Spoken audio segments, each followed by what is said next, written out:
Hello everybody, welcome back to HardReset.Info channel. Today I'll show you how to easily fix the ghost touch problem on your VIVO V50 Lite.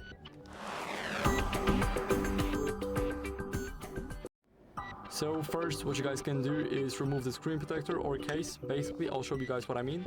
Now we need to take off the case.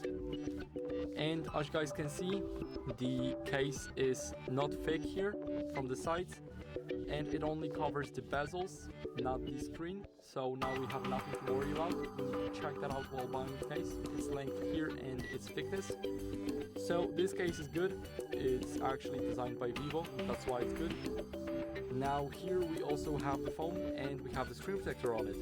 So we need to make sure that it's properly aligned and that nothing's in the way of the screen protector or that it's actually misplaced, because it can also cause the ghost touch to appear.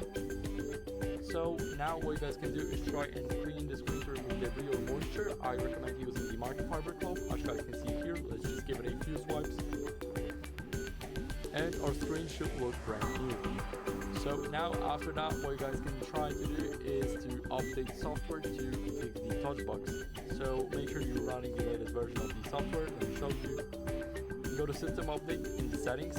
Now here we have the Touch OS, and as you guys can see, already the latest system version. So we need to make sure that we're running the latest version, just like me.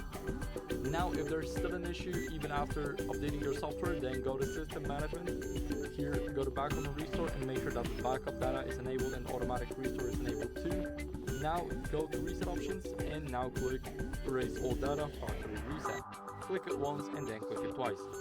If there's still issues with the ghost touch appearing on your device, then I recommend you visiting the professional service to get a diagnosis and a checkup on your device.